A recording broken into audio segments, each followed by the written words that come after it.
이 시편 95편에서는 어떤 흐름이 나타나냐면, 자 95편에서는요 찬양에서 경배 그리고 순종에 대한 메시지의 흐름으로 이렇게 전환이 일어나는 것을 볼 수가 있습니다.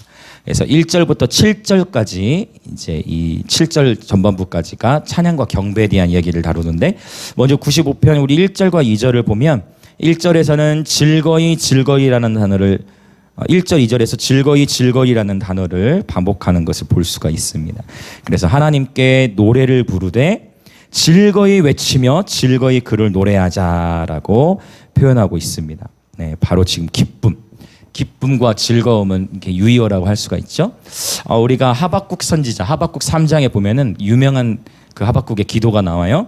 무화과 나무가 무성치 못하며 포도나무에 열매가 없으며 감람나무에 소출이 없으며 밭에 먹을 것이 없으며 우리의 양떼가 없으며 외양간에 소가 없을지라도 여호와로 말미암아 즐거워하며, 그렇죠? 구원의 하나님으로 말미암아 기뻐하리라라고 선포합니다.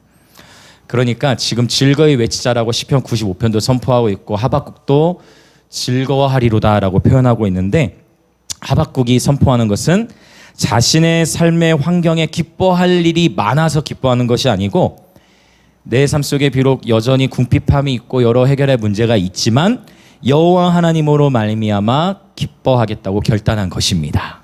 할렐루야. 그래서 저와 여러분의 삶에도 수많은 문제들과 고난들이 있겠지만 오직 예수 이름으로 말미암은, 예수님으로 말미암은 기쁨이 충만하시길 예수님의 이름으로 선포합니다. 아멘. 그래서 지금 하박국의 도전은 뭐냐면, 참된 기쁨은 무엇을 소유했느냐와는 관련이 없다라는 거예요. 그렇죠? 내가 소유하지 못했어도 여전히 기뻐할 수 있고, 반대로 내가 세상에 많은 물질을 가졌어도 여전히 평강이 없고 기쁨이 없을 수 있어요. 이사야서의 다른 말씀들에 보면 이런 표현이 있어요. 악인에게는 평강이 없다. 악인에게는 평강이 없다 했어. 이 얘기는 꼭 사람을 정해놓고 나는 의인이고 다른 사람은 악인이고 그렇게도 볼 수 있겠지만, 저와 여러분의 마음에 하나님의 백성들이 죄를 품기 시작하고 우리의 마음 안에 하나님과 관계 안에 막히는 영역이 있으면 어떻게 됩니까? 평안이 깨지게 되죠. 네, 그것처럼 우리의 심령을 늘 깨끗하게 유지하는 것이 중요한데, 참된 기쁨은 내가 얼마나 많은 것을 소유했느냐에 달려있는 것이 아니라, 참된 기쁨은 기쁨의 근원이신 예수님을 만날 때 비로소 누리게 되는 것입니다. 참된 기쁨은 주님의 임재 안에서 충만하게 누릴 수가 있습니다. 이것을 시편 16편 나눌 때 제가 나누었는데, 바로 주의 앞에는, 히브리어로는 파님, 즉 주님의 임재 안에는 충만한 기쁨이 있다. 할렐루야. 그래서 주님의 임재 안에서 우리는 바로 주님 주시는 그 기쁨을 충만하게 누린다라고 볼 수가 있는데, 신약 성경에서는 이 기쁨을 여호와로 말미암아 기뻐할지어다, 구약에서는 이렇게 의지적으로 기뻐하라라고 많은 선포가 있었는데, 갈라디아서 말씀에 보면 성령의 열매 가운데에 사랑과 희락이다. 희락이 joy잖아요. 그러니까 희락, 한자어는 다를지라도 희락, 기쁨, 즐거움 사실 다 같은 것을 의미하는데, 기쁨이 기쁨 네, 갑자기 생각나요. 기쁨이 뭐라는 거예요? 지금 열매라는 거예요. 그러니까 어떤 때는 우리가 의지를 들여서 하박국의 도전은 그거죠. 기뻐할 일이 없을 때도 어떻게 하자? 의지를 들여서 기뻐하자. 바울도 감옥에 갇혀 있을 때 오히려 바울이 감옥에 있는데 빌보 성도들에게 도전하잖아요. 기뻐하고 기뻐해라. 내가 다시 말합니다. 여러분 제발 기뻐하세요. 바울이 계속 선언하고 있는 것입니다. 또 데살로니가전서에서도 우리 알 수 있죠. 항상 기뻐하라라고, 항상 기뻐하라. 이것이 너희를 향하신 하나님의 뜻이다라고, 하나님의 뜻 바로 기쁨이다라고 표현하고 있는데, 갈라디아서에서는 이 기쁨을 단순히 의지적으로 기뻐하라는 차원이 아니라, 기쁨이 곧 우리가 지금 기뻐하고 있다면 또 이 기쁨이 곧 의지적인 결단뿐만 아니라 바로 열매로서도 나타난다는 것입니다. 열매인데 바로 성령의 열매입니다. 할렐루야. 그래서 지금 저와 여러분의 심령 안에 예수로 말미암은 기쁨이 이렇게 충만하시다면 지금 여러분 안에 그 성령의 열매가 맺히고 있는 거예요. 그리고 여러분 주변에 저와 여러분이 만나는 가정과 학교와 또 학원 일터에서 만나는 수많은 이들이 저와 여러분 안에서 맺혀진 기쁨의 열매를 맛보게 되는 거예요. 저와 여러분의 삶에 맺혀진 기쁨의 열매를 그 영혼들이 맛보면서 이렇게 예수께로 나오는 일들이 있게 될 것을 예수의 이름으로 선포합니다. 삶에 고난이 있고 아픔이 있지만 여러분, 그러나 예수로 말미암는 기쁨이 충만할 때 저와 여러분의 삶을 보고 세상의 많은 영혼들이 주님께 돌아오는 일들이 있게 되기를 예수의 이름으로 선포합니다. 아멘. 굉장히 담대한 선포죠, 이것은. 말이 막 긴장하면서 나오듯이 굉장히 이거는 담대한 선포입니다. 그래서 이 기쁨이라는 것이 성령의 열매 가운데 하나로 표현된다는 것은 굉장히 의미가 있습니다. 그리고 하나님 나라를 이루는 세 가지 요소, 하나님 나라의 이 세 요소, 중요한 세 가지 요소는 로마서 14장에 말씀하고 있는 것처럼 하나님의 나라는 성령 안에 있는 의와 평강과 그리고 희락을 말씀하고 있습니다. 그래서 여러분, 참 우리가 인생을 살아가면서 정말 제가 이렇게 어르신들 이렇게 많이 만나 뵈면은 어르신들 이렇게 뭐 70, 80, 90 이렇게 어르신들 만나 보면 또 주변에서도 그런 얘기를 들어요. 참 이렇게 인생을 살아 보니까 마음이 평안한 게 제일 큰 복이더라.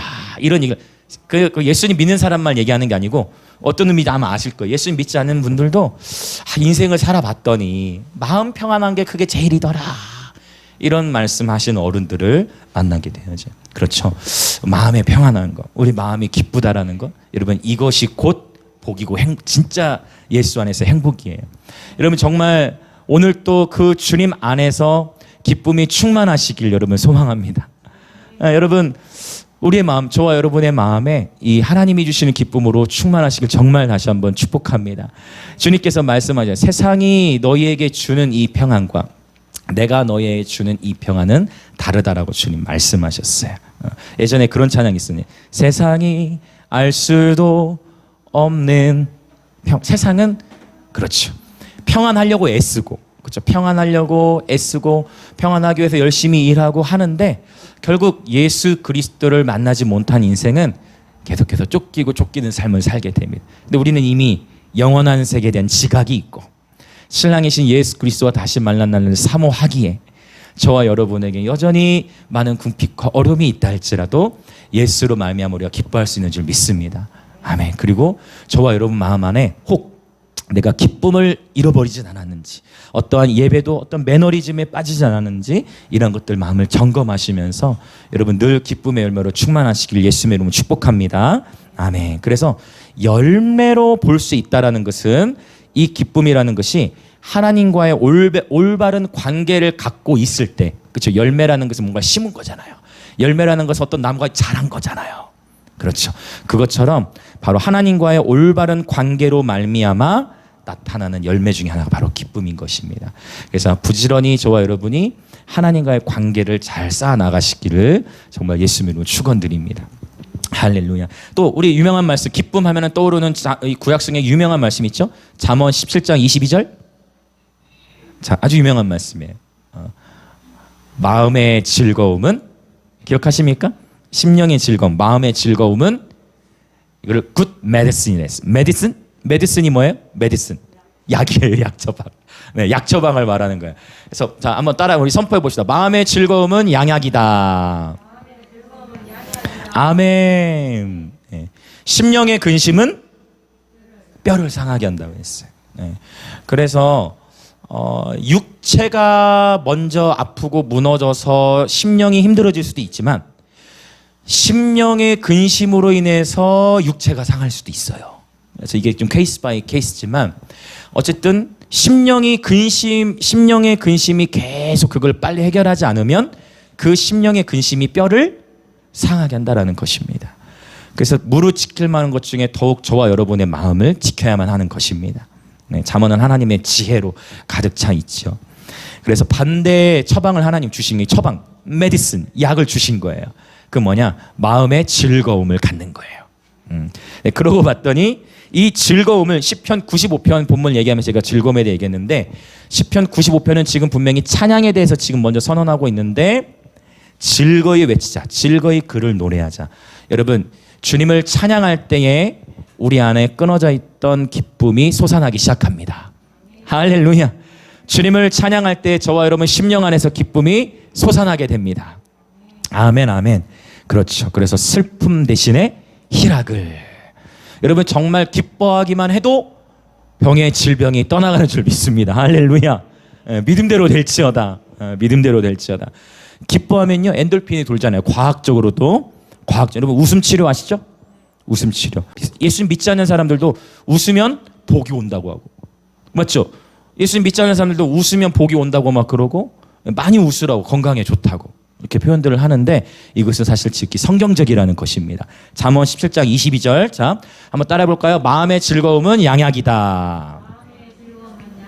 아멘. 네. 그래서 우리는 이 예배 시간을 통하여, 이 찬양 시간을 통하여 우리는 이 기쁨 가운데 늘 거할 수가 있습니다. 이 찬양은, 그래서 하나님은 우리의 찬양을 받길 원하시는데, 어쩌면 이 예배 시간은 하나님을 위한 것일 수도 있고 하나님을 위한 것이죠, 당연히. 그러나 저와 여러분의 회복을 위한 것이라고 저는 믿습니다.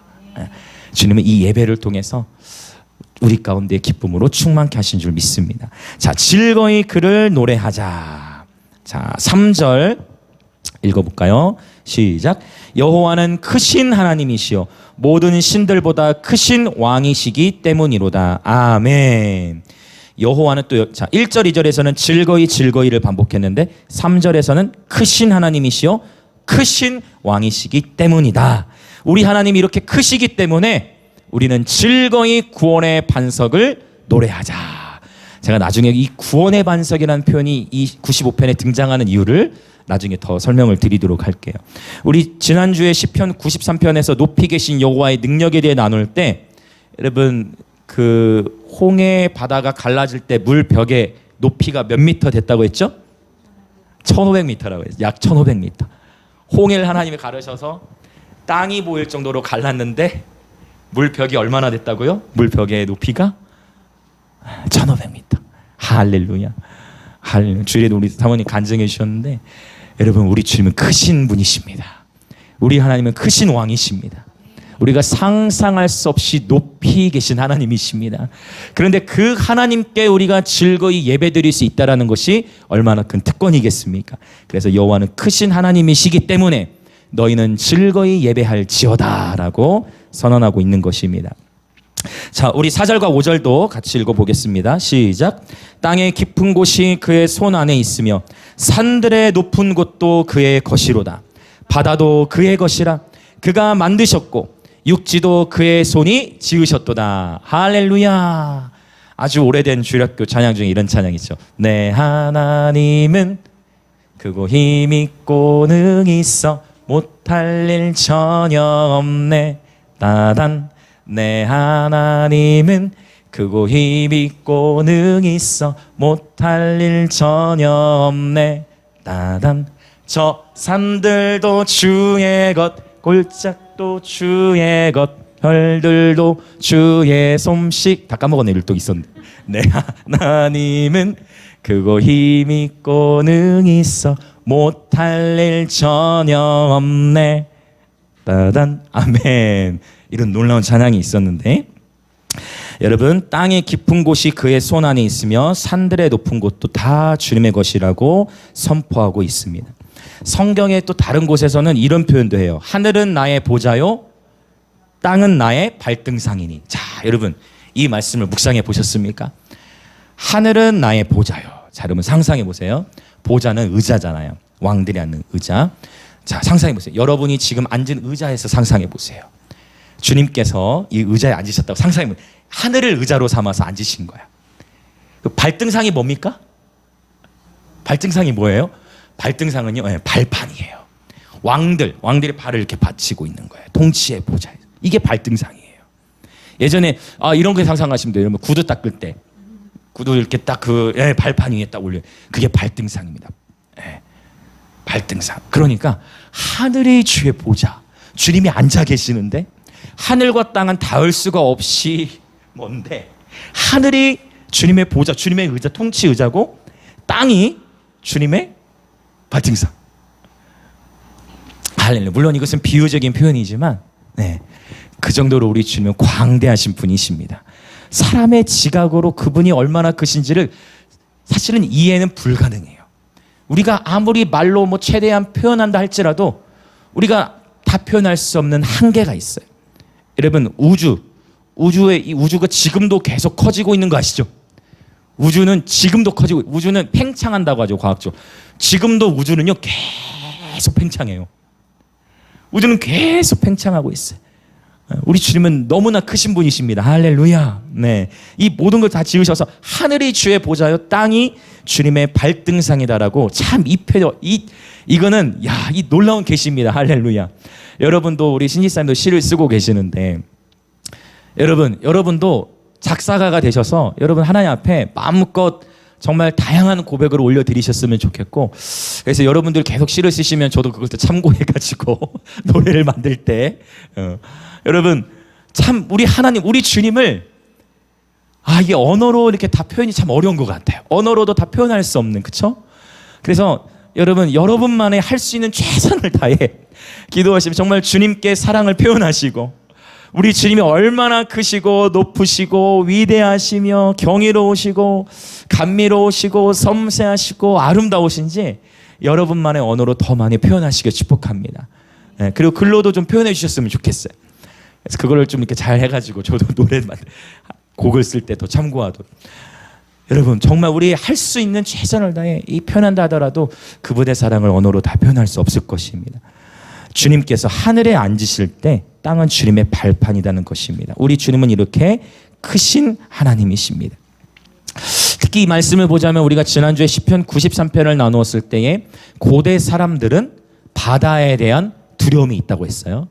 바다가 고대 세계에서는 혼돈과 두려움을 상징했고, 이 바다에 인신 제사를 드릴 때도 바다에 이렇게 인신 제사를 지내고 했던 이유가 바다에 대한 너무나 큰 두려움이 미지의 세계에 대한 두려움이 있었기 때문인데요.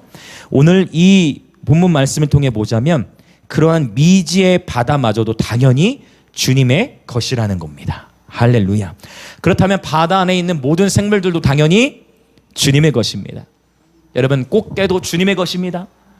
바닷속에 있는 불가사리도 주님의 것입니다. 저와 여러분이 눈으로 본 적은 없지만 고래도 주님의 것이에요. 아멘.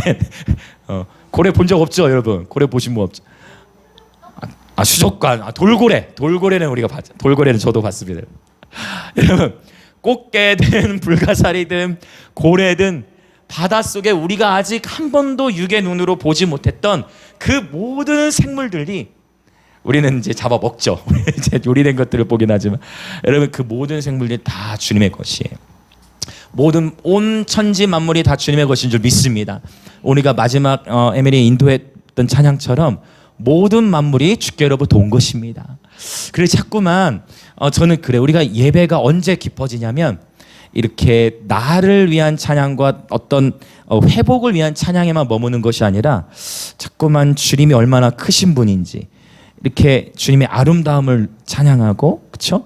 이 모든 피조 세계 가운데의 모든 것이 주님의 것임을 선포하는 이러한 선포적인 찬양들이 사실 시편에 굉장히 많이 나타나고 있는 것을 보게 되어집니다. 그렇죠. 그래서 여러분 더 많이 말씀대로 찬양하시길 축복합니다. 때로는 집에서는 음악이 없다면 여러분 그저 이 시편 오늘 말씀 얼마나 놀랍습니까? 그냥 이 말씀을 가지고 주님 보좌 앞에서 읊조리는 것만으로도 그것이 예배가 되는 줄 믿습니다. 네, 할렐루야. 바다도 그의 것이라 그가 만드셨고 육지도 그의 손이 지으셨도다. 바다가 주님의 것임을 인정할 때 우리 육신의 눈으로 보는 바다도 더욱 아름답게 보이게 되어집니다. 할렐루야. 그래서 하나님의 은혜를 풍족하게 누리는 사람은 산을 보아도 주님의 아름다우심을 발견하고 바다를 보아도 주님의 아름다우심에 매료되는 줄 믿습니다. 네. 제가 스페인에 살고 있을 때 그 바르셀로나에서 지금도 잊지를 못해요. 야, 내가 영화 속에 그 이전까지 영화 속에서만 봤던 막 시체스 영화제 이런 표현 들어보셨죠? 그 시체스 영화제가 스페인에서 이제 있는 그런 영화제인데 그 시체스라는 곳에 가서 제가 그 바다를 봤는데 제가 거기서 울고 말았어요. 근데 찬양이 저절로 나와. 주님의 높고 위대하신. 그때 제가 울면서 불렀던 찬양은 아름다우신 오 놀라. 너무 아름다워. 하나님 만드신 이 바다가 너무 아름다운 거예요. 이야, 찬양이 저절로 나오더라고요. 최근 서사모님 또 강의해 주실 때, 우리 어성영님 때도 강의해 주실 때 말씀해 주셨는데, 근데 하나님 은혜가 충만할 땐 진짜 이 나무들 보면서도 은혜를 누리게 되는 거죠. 네, 꽃들을 보면서도 막 하나님의 은혜를 막 누리게 되어지고, 여러분 날마다 주님의 아름다우심에 매료되시길 예수님의 이름으로 축복합니다. 행복은 여러분 멀리 있는 게 아니에요. 행복은 멀리 있는 것이 아닙니다. 행복은 경배하는 데 있어요. 행복은 예수 안에 있습니다. 할렐루야, 할렐루야. 자, 우리 6절 이제 읽어보겠습니다. 자, 이렇게 이 시편 95편의 저자가 하나님의 크심에 대하여 막 감탄하는 가운데에 이제 찬양하다가 어떤 흐름으로 가는지 봅시다. 6절 시작. 오라 우리가 굽혀 경배하며 우리를 지으신 여호와 앞에 무릎을 꿇자. 할렐루야. 자, 오늘 이 경배라는 단어가 나왔는데 구약 성경에서 이 경배 또는 예배로 표현된 단어가 처음 등장하는 본문이 창세기 22장입니다.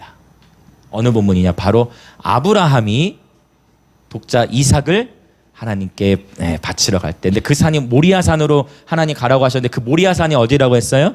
그 모리아 산, 그 모리아 땅, 그 모리아 땅 경계 안에 모리아 땅 경계, 모리아 산이라고 했지만 사실 모리아 지역, 모리아 땅을 의미해요. 모리아 산 경계 안에 감람산이 있고 이 감람산의 경계 안에 겟셈만의 언덕이 있다.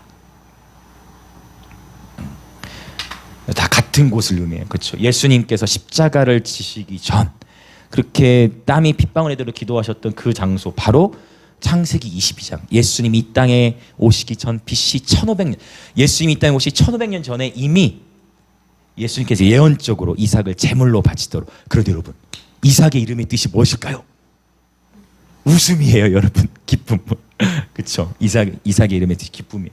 그래서 이 창세기 22장에 예배라는 단어가 처음 등장하게 되는데, 이때 쓰인 예배라는 단어가 바로 샤하라는 단어인데, 이 샤하라는 단어는 어떤 의미가 있냐면 사실 엎드리다입니다. 엎드리다예요. 예배드리다는 의미도 쓰지만 사실 원래 의미는 엎드리다입니다. 여러분, 엎드려서 예배드리는 종교 하면 어느 종교가 떠오르세요? 이슬람이 하루에 몇 번 엎드립니까? 7번인가? 하루에 5번이에요. 네, 하루에 5번일 거예요. 그래서 하루에 5번씩 그들은 예배드리는 의식을 할 때 어디서든지 딱 돗자리 같은 거를 딱 피우고 거기에서 딱 신발 벗고, 그렇죠? 보신 적 있나요? 네, 이렇게 딱 완전히 이마까지 땅에 닿도록 완전히 납작 엎드려서 하루에 5번 정해진 그들의 예배 시간이 있어요. 공항 같은 데도 보시면 이슬람들이 예배드릴 수 있도록 공항들에도 막 그런 기도실들이 있어요. 그러니까 자꾸 이런 사실 자, 근데 잘 보세요. 이슬람교도 사실 그 근원으로 올라가 보면 여러분, 아브라함 때로부터 해서 이삭과 야곱으로 갈라지고 쭉쭉쭉쭉 갈라져 나오는데, 사실 아브라함 때는 이미 하나였잖아요. 무슨 의미인지 이해가 되시나요? 그래서 원래 엎드려서 예배드리는 자세의 시조가 이슬람교가 아니라는 거예요. 엎드려서 예배드리는 자세의 처음은 바로 창세기 22장, 바로 아브라함 때 이미 하나님께서 성경적인 예배 방법을 이미 계시해 주신 겁니다.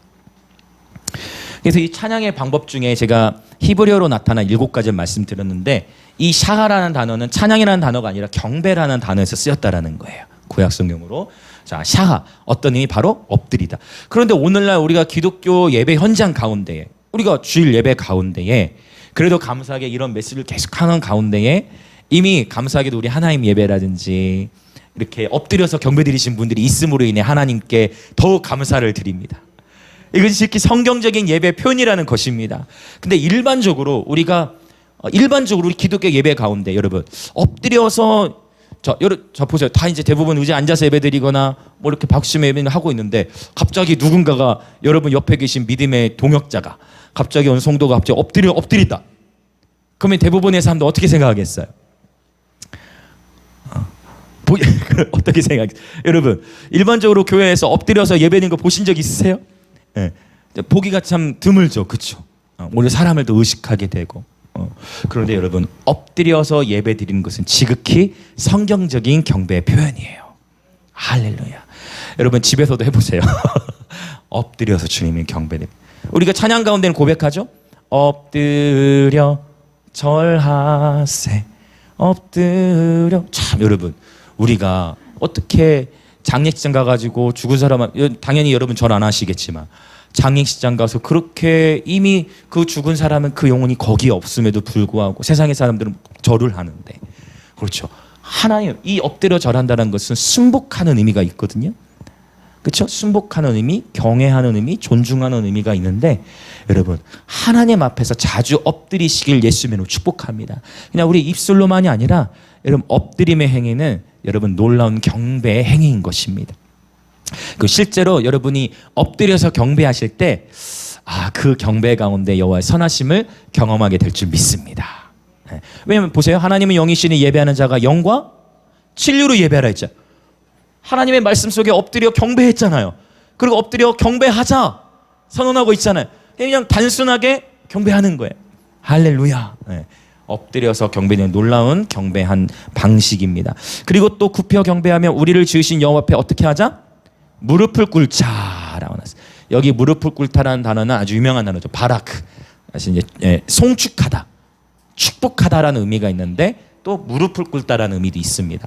여러분 우리가 고대 세계에서도 보면 알 수 있지만 무릎을 꿇는다는 건 뭐예요? 여러분 무사들은 무릎 꿇는 것을 허용하지 않았죠. 그렇죠? 내가 네 앞에 무릎을 꿇을지언정 차라리 내 목을 쳐라. 무사들 뭐 차라리 내 목을 쳐라 막 이렇게 자존심과 막 그렇게 하지. 무릎 꿇는다는 건 뭐예요? 완전히 항복하고 내 자존심을 My Majesty, 왕 앞에만 무릎을 꿇자. My Majesty 이런 왕 앞에만 무릎을 꿇는단 말. 무릎을 꿇는다는 것은 당신이 나의 왕입니다. 당신 앞에 나는 아무것도 아닙니다 라는 표현이. 그래서 여러분 참 우리 하나님 예배 가운데는 열려 있지 않습니까? 제가 우리 춤추시는 분들이 오시면 여러분 더 많이 춤추시라고 제가 얘기하죠. 더 크게 해도 됩니까? 더 크게 하시라고 얘기하죠. 그렇죠? 이곳에 주의 영이 계신 곳에 자유함이 있잖아요. 여러분 다양한 방식으로 하나님을 예배하고 경배드릴 수 있는데 무릎을 꿇고 경배하며, 그렇죠? 또 엎드려서도 하나님을 경배할 수 있다는 것입니다. 여러분 도전해 보시길 축복합니다. 적어도 우리 목예배 가운데는 사람 의식할 필요가 없잖아요. 그렇죠? 우리 최근에 이렇게 예배 오시는 그 남자 지사님이 계시는데, 지사님께 목사님 막 춤추면 막 이렇게 해도 됩니까? 지사님은 못 보셨지만 뒤에는 다 춤추고 있습니다. 지사님이 못 보셔서 그래요. 그러더니 이번 주에는 뒤에도 이제 뒤에서 같이 예배를 드리셨는데, 여러분 단순하면 됩니다. 그렇죠? 다른 교회와 비교할 거 없고 그냥 말씀대로 찬양하고 말씀대로 예배하고 말씀대로 우리 이 예배를 수출해야 돼요. 대한민국 열방 가운데 성경적으로, 그렇죠? 다양한 방식으로 예배할 수 있다라는 것을. 할렐루야.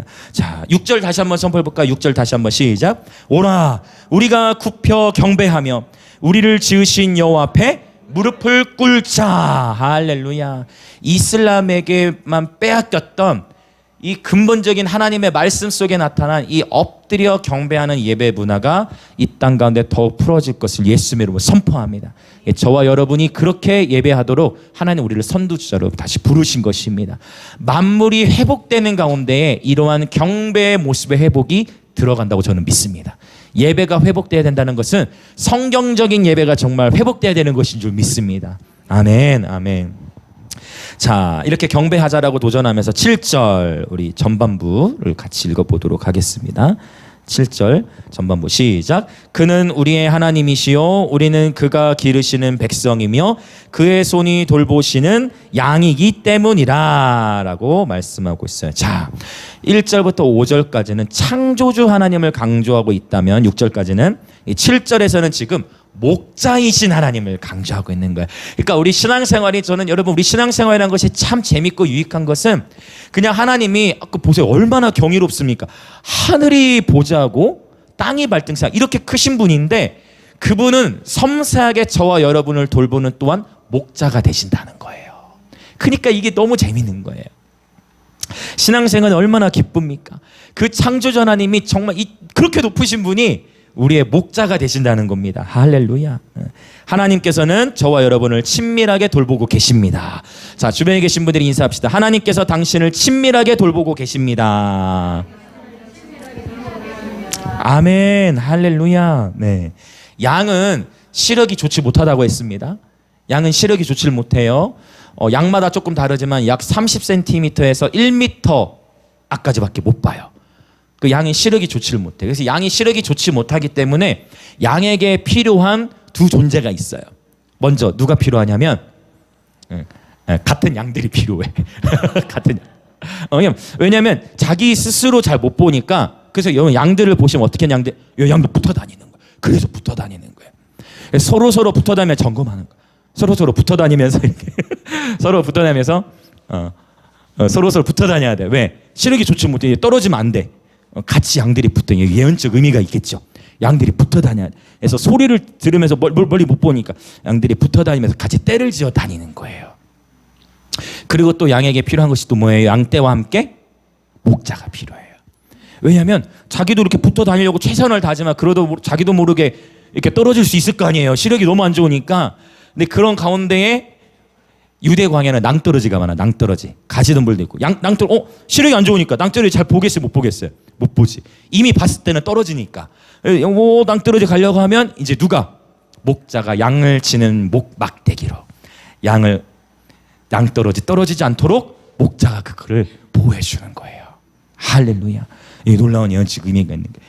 양에게는 목자가 필요하고 그리고 양떼, 즉 함께. 여러분 신앙생활이 그런 것 같아요. 혼자서는 패하잖아요. 근데 삼겹줄은 끊어지지 않는다 했잖아요. 그렇죠. 그것처럼 공동체, 이렇게 서로 함께 예배 공동체, 할렐루야, 함께 예배하고 함께 교제하는 이 무리가 필요하다는 것입니다. 양은 이 무리로부터 갈라질 때 위험한 것입니다. 할렐루야. 네, 여기 놀라운 예언적 의미가 있죠.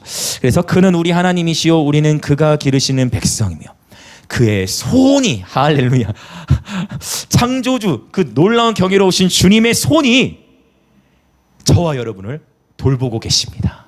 할렐루야. 그 놀라운 경이로운 창조주께서 그분의 손으로 저와 여러분 한 분 한 분을 섬세하게 돌보고 계신 줄 믿습니다. 이 얼마나 우리 가운데 위로를 주는 주님의 말씀입니까? 할렐루야, 할렐루야. 여러분, 양이 보는 것이 전부인 줄 알 수 있어요. 때로는 우리가 그래. 내가 보는 것이 전부인 줄 알 수 있어. 근데 알고 봤더니 양은 사실 더 멀리를 못 봐. 양이 태어나면서부터 막 광활하게 보다가 조금밖에 못 보이면은 아이고 내가 이제는 시력이 어두워졌구나 생각하지만 그게 아니잖아. 양은 태어날 때부터 시력이 멀리 보질 못했기 때문에 자기가 보는 것이 전부인 줄 알 수도 있어요. 마치 우물안에 개구리인 것처럼. 그렇죠. 그러니까 우리가 시야가 좁아질 수 있습니다. 그래서 양은 늘 목자 곁에 있어야 하고 그리고 양떼가 함께 있어야 한다라는 것. 우리가 다 여러분 우리 스스로 절대 보는 것이 전부가 아니다라는 것입니다. 양을 우리로 비유한 이유가 아마 이것도 해당이 될 거다라고 생각하게 됩니다. 자, 이제 찬양과 경배 영역을 지나서 7절 후반부부터 갑자기 분위기가 바뀌어요. 분위기가 바뀝니다. 자, 어떻게 바뀌는지 우리 7절 후반부부터 우리 8절까지 한번 읽어보도록 하겠습니다. 시작. 너희가 오늘 그의 음성을 듣거든 너희는 무리바에서와 같이 또 광야의 마사에서 지냈던 날과 같이 너희 마음을 완악하게 하지 말지어다라고. 오호, 지금 찬양과 경배에 대해서 강조하시다가 분위기가 이제 살짝 어떤 느낌입니까? 뭔가 지금 하나님께서 경고하고 계신 그런 분위기로 바뀌어집니다. 자, 오늘 그의 음성을 듣거든 너희 마음을 완악하게 하지 말라고 하셨는데 무리바에서와 같이 또 광야의 마사에서와 같이. 자, 그럼 여러분 무리바 구약성에 어디에 나오죠? 무리바. 자, 무리바와 마사가 나왔어요. 이 무리바라는 뜻은 히브리어로 다툼이라는 의미가 있습니다. 다툼 또는 싸움, 분쟁 이런 의미가 있어요. 그 마사는 시험이라는 의미가 있는데 유혹과 관련된 시험이에요. 자, 그러면 이 단어가 이제 어디에 나오냐면 출애굽기 17장에 나오는데 이걸 한번 우리가 시편 95편을 접어 놓으시고 출애굽기 17장으로 한번 가 보겠습니다. 출애굽기 17장. 자, 출애굽기 17장 1절부터 7절까지의 본문인데요. 이스라엘 백성들이 이제 르비딤 광야, 르비딤 장막에 진을 쳤습니다. 그런데 이제 백성들이 모세와 다투기 시작하는 거예요. 왜 다퉜느냐?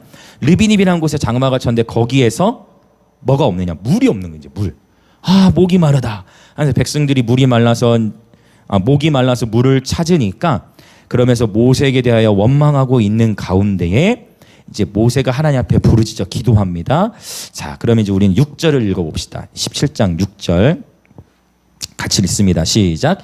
내가 호렙산에 있는 그 반석이 거기서 내 앞에 서리니 너는 그 반석을 치라. 그것에서 물이 나오리니 백성이 마시리라. 모세가 이스라엘 장로들의 목전에서 그대로 행하니라. 할렐루야. 반석을 치라 했는데 거기에서 물이 나왔어요. 그렇죠. 여러분, 이 표현 기가 막히지 않습니까? 시편 95편 1절에서 우리가 누구를 찬양하자?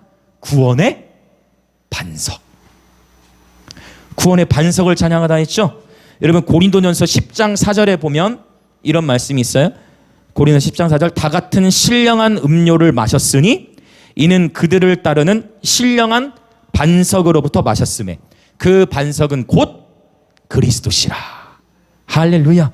자, 이게 이렇게 구약과 신약 이렇게 연결돼. 자, 그래서 반석에서부터 물이 나오는데 이 반석이 상징하는 것이 곧 뭐다? 그리스도시였다는 거예요.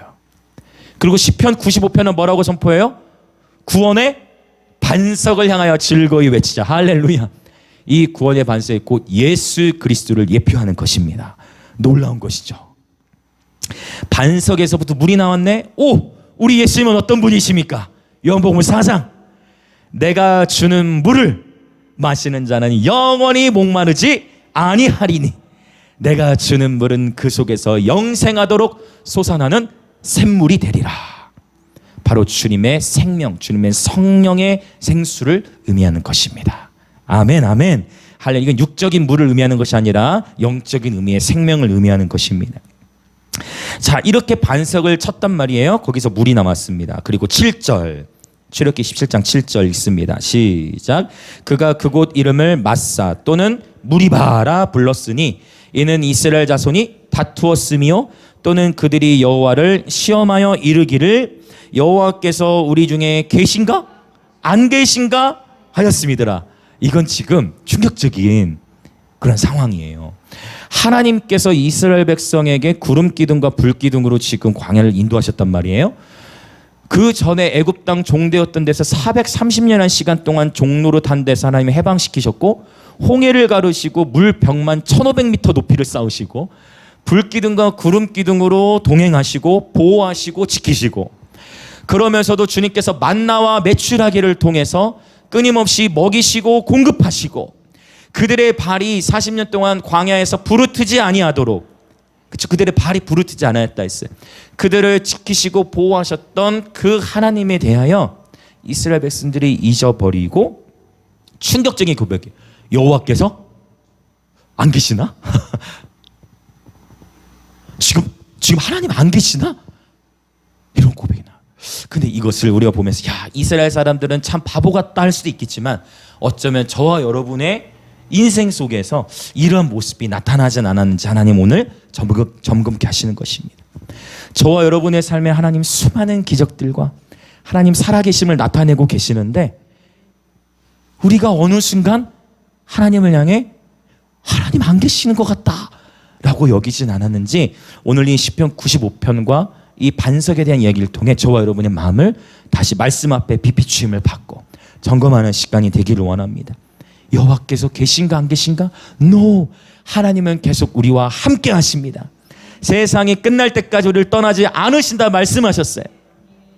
주님 우리 함께 하신다니까. 그런데 하나님이 때때로 이러한 시험들을 허락하신다라는 것입니다. 여러분 깨어 계시길 축복합니다. 어제 하나님의 은혜로 충만하였다가 오늘 놓칠 수 있고, 오늘 예배 가운데 충만하였다가 집에 돌아가면서 어떠한 일들이 터짐으로 인해 우리의 마음이 주님으로부터 떨어져 나올 수 있어요. 그래서 여러분 하나님 말씀에 늘 깨어 계시길 축복합니다. 아멘, 아멘, 아멘, 할렐루야. 네. 자, 아주 충격적인 여호와께서 우리에게 계신가 안 계신가? 네, 큰 한순간에 이 마음이 나락으로 떨어져 버린 것입니다. 자, 이때 하나님께서 이제 다시 95편으로 돌아와서 입니다. 또 이제 말씀하심. 자, 하나님 뭐라고 말씀하시는지 봅시다. 9절. 자, 마음을 완악하게 하지 말라 하셨죠. 자, 9절 시작. 그때 너희 조상들이 내가 행한 일을 보고서도 나를 시험하고 창조주 하나님, 양이 30cm 1m 정도밖에 겨우 보지 못하는 양이 누구를 지금 조사하고 있어요? 목자를 조사하고 있어요. 창조주 하나님을 조사. 양이 겨우 30cm, 1m밖에 못 보는 양이 목자를 조사하고 목자를 의심하고, 그렇죠?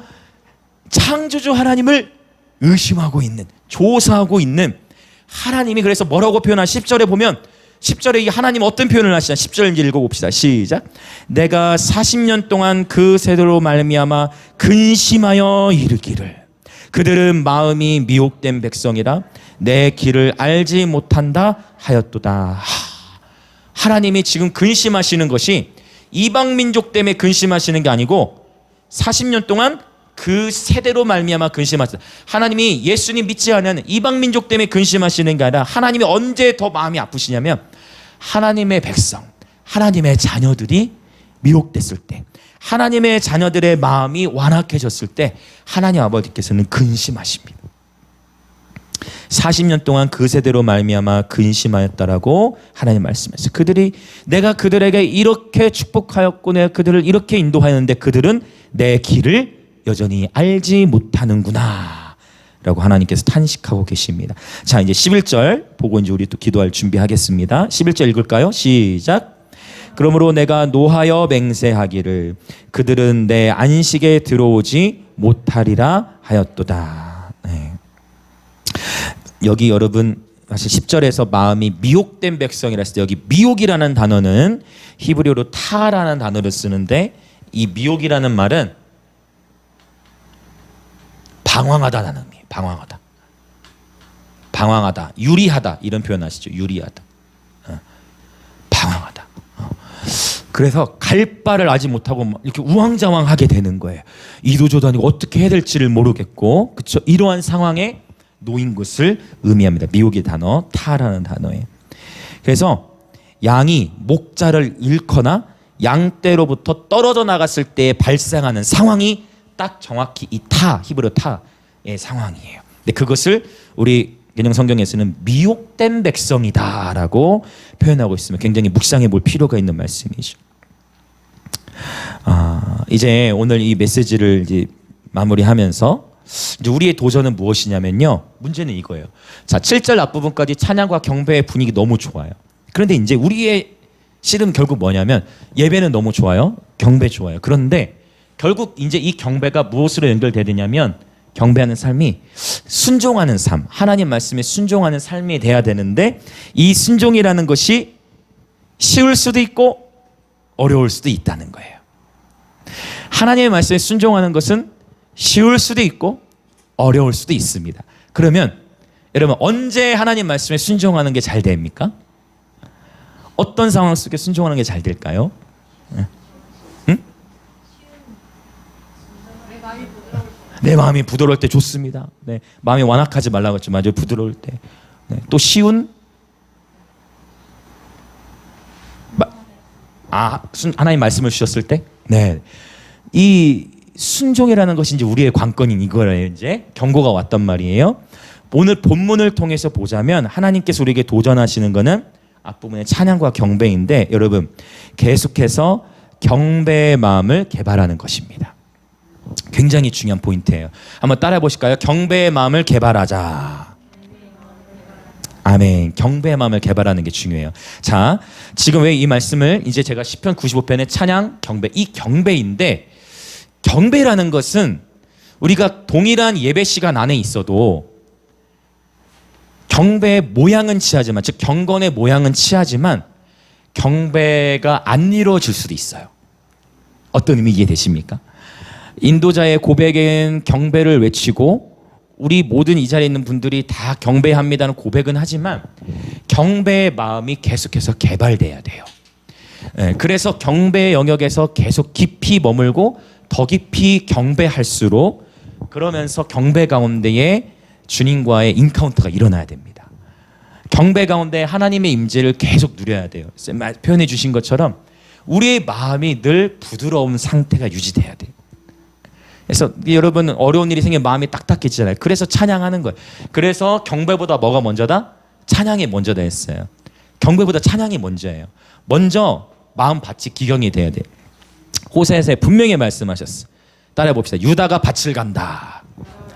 유다는 찬양이라는 뜻이죠. 우리 서희사님 농사를 많이 지으시니까 아실 거예요. 저도 농사를 1년밖에 안 해봤지만 그걸 통해 경험케 하셨어요. 여러분 가시밭과 돌짝밭은 여러분 열매가 맺히잖아요. 이 돌이라는 거 제거하면 다 끝난 줄 알았지만 돌이 숨겨져 있어. 그거 다 파내야 돼. 기경해야 돼요. 할렐루야. 묵은 땅을 기경하시길 축복합니다. 이 밭의 비유를 우리 마음으로 비유하신 거잖아요. 마음이 길가가 되면 안 됩니다. 돌짝밭이 되면 안 됩니다. 근데 어떻게 갈아엎느냐? 유다가 밭을 가는 거예요. 유다의 이름의 뜻은 내가 이제 주님을 찬양하리로다. 찬양. 바로 지금 찬양할 때 우리 마음밭이 갈아엎어지는 것입니다. 찬양할 때 우리 마음이 부드러워지는 것입니다. 찬양할 때 우리 마음이 녹아져요. 찬양할 때 우리 마음이 열립니다.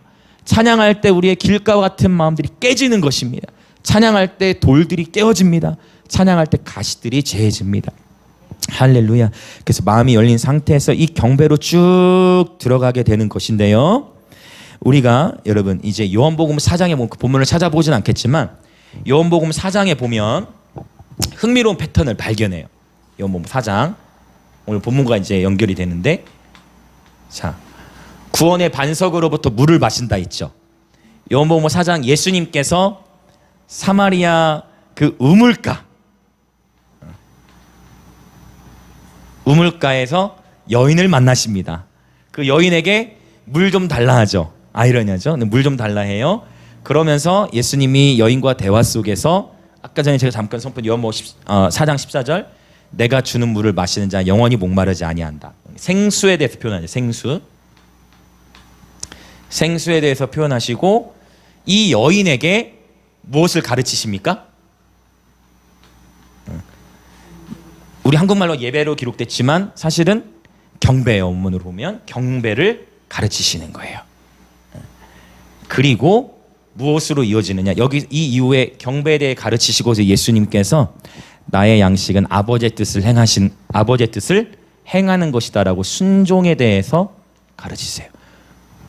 그리고 무엇을 말씀하시느냐? 밭이 이어져 추수할 때가 되었다. 추수에 대해 말씀하시고 이 여인이 바로 자기가 살던 마을에 물동이를 원래 물기르러 왔는데 물동이를 던져버리고 바로 가서 복음을 전해서 그 마을이 예수님께 돌아오게 됩니다. 자, 생수에 대해서 여인에게 말씀하셨고 경배에 대해 가르치셨고 순종에 대해 가르치시고 그다음 추수에 대해서 하나님 말씀하신 거예요. 자, 이게 이제 시편 95편과도 연결된다고 저는 믿습니다. 자, 그래서 우리가 생수와 경배, 하나님은 영이시니 예배하는 자가 영과 진리로 경배할지니라. 이렇게 경배를 드리는 가운데 우리는 주님의 생수를 경험합니다. 주님을 경배 드리는 가운데에 이 생수를 경험하게 돼 있어요. 그러면 경배 드리는 가운데 생수를 경험하면 순종의 마음이 부어져요. 여러분 은혜가 충만할 때는 확실히 순종의 마음이 있습니다. 그렇죠? 은혜가 충만할 때 순종의 마음이 커. 근데 은혜를 잊어버리고 점점 그 은혜가 사그라들 때 순종에 대한 시험이 오는 거야. 그게 문제죠 이제. 그렇죠? 그래서 이 경배의 마음을 개발하는 것이 중요하다고 말씀드리는 거예요. 그리고 이 순종을 통해 하나님은 열매를 거두게 하십니다. 할렐루야. 자, 이 시간 우리 함께 이제 기도하겠습니다.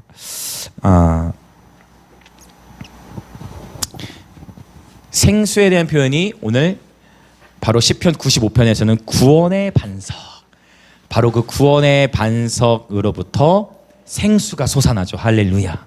이 반석으로부터 우리가 신령한 음료를 마셨으니 라고 표현합니다. 이 생수는 바로 주님의 생명입니다. 네, 우리 주님의 성령입니다.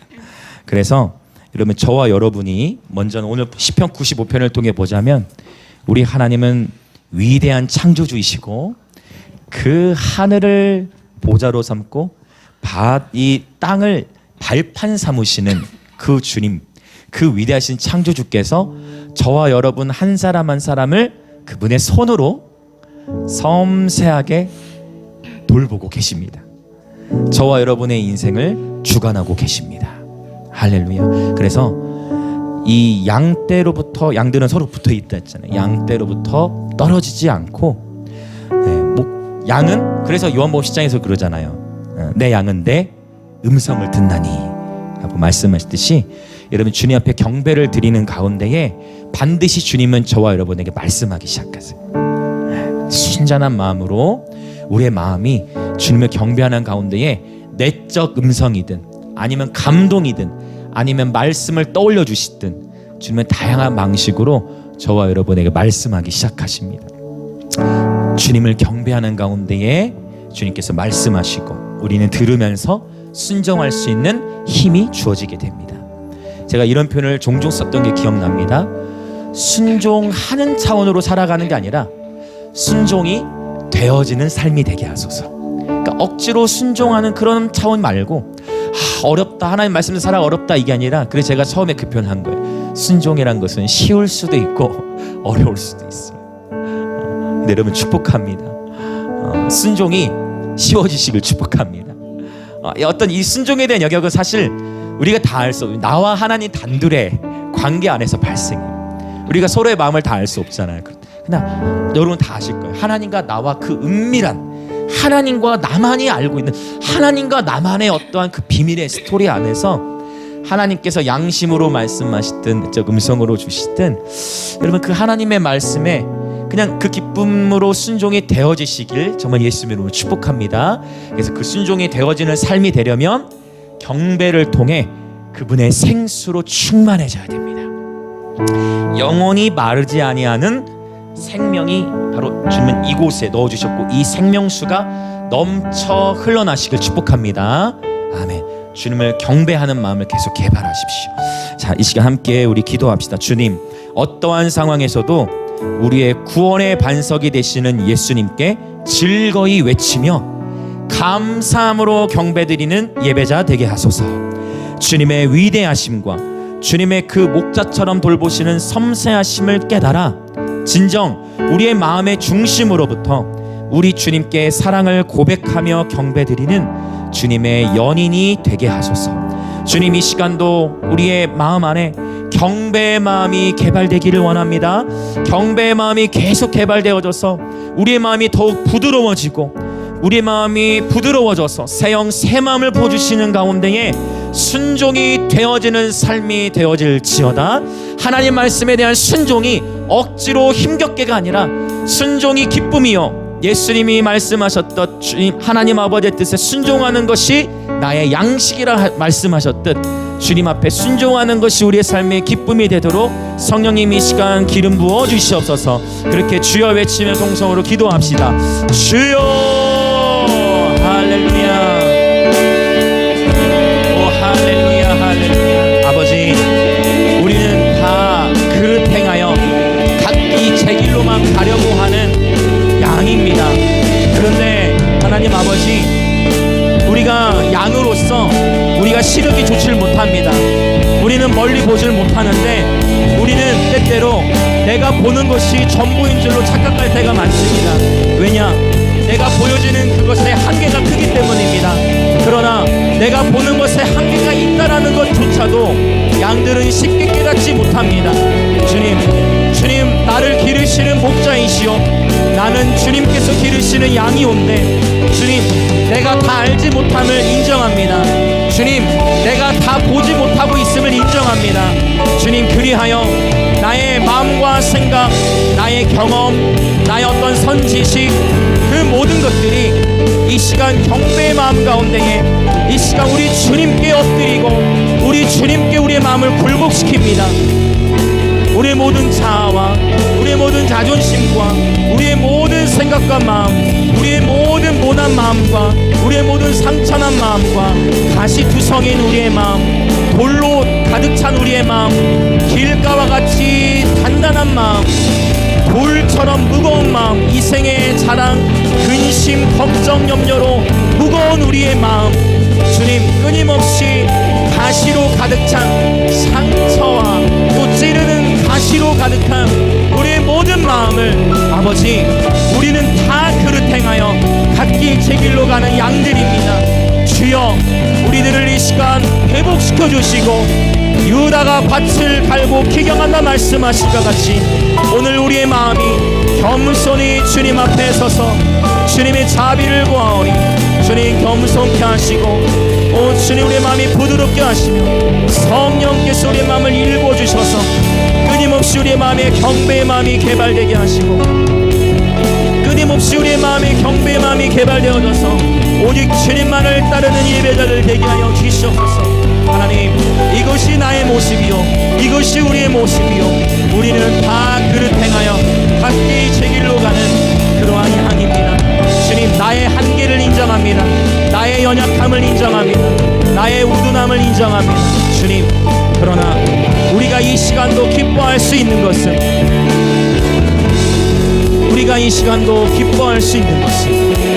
그 창조주신 주님이 나의 목자가 되셔서 주님의 손으로 나를 친히 돌보시기 때문입니다. 주님, 내가 스스로 양떼로부터 갈라지지 아니하고 내가 목자로부터 분리되지 아니하고 목자의 음성을 따라 목자이신 우리의 참 목자장이신 주님을 따라 주님의 음성에 기울여 주님이 인도하시는 대로 어디든 따라가며 살아가는 주님의 양떼들 되게 하여 주시옵소서. 주님, 우리를 기르시는 목자여 나는 주님의 양임을 고백합니다. 이 시간 순전한 경배의 마음을 주님 이 심령 안에서 개발시켜 주시옵소서. 주님을 찾고 구할 때마다 경배의 영으로 임하여 주시고 우리의 마음이 주님으로 충만해지게 하여 주옵소서. 할렐루야.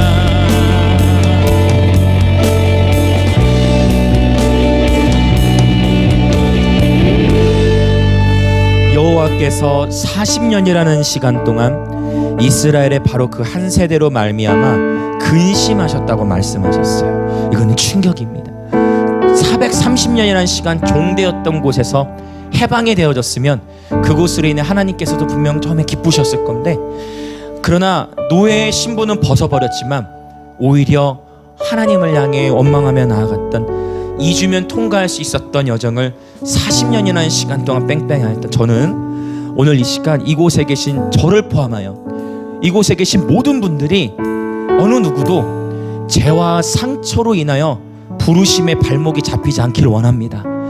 하나님은 저와 여러분에게 많은 일들을 맡기시기 원하는데 우리가 하나님의 부르심을 따라가지 못하면 여전히 이 40년 동안 뺑뺑이를 2주 만에 통과할 수 있는 길을 40년이라는 시간을 방황한다라는 거, 여러분 이것이 얼마나 비참한 인생입니까? 이것은 비극입니다.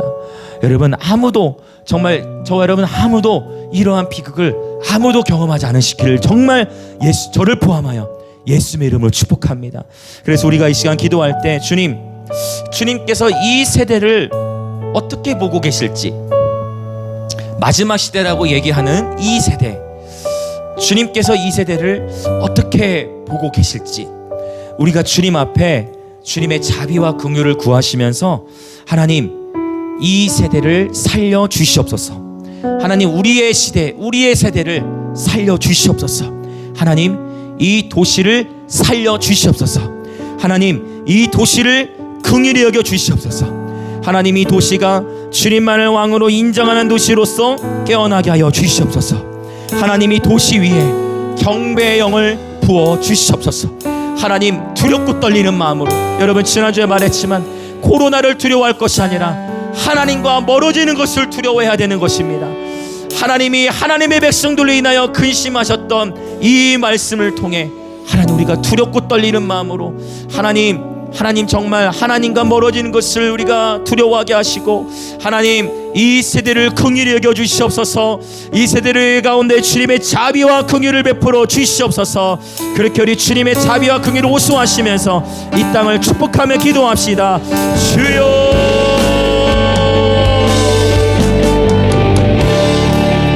저와 여러분을 포함하여 이 도시, 이 땅, 여러분 육신적인 신분으로는 먹을 것이 풍성해지고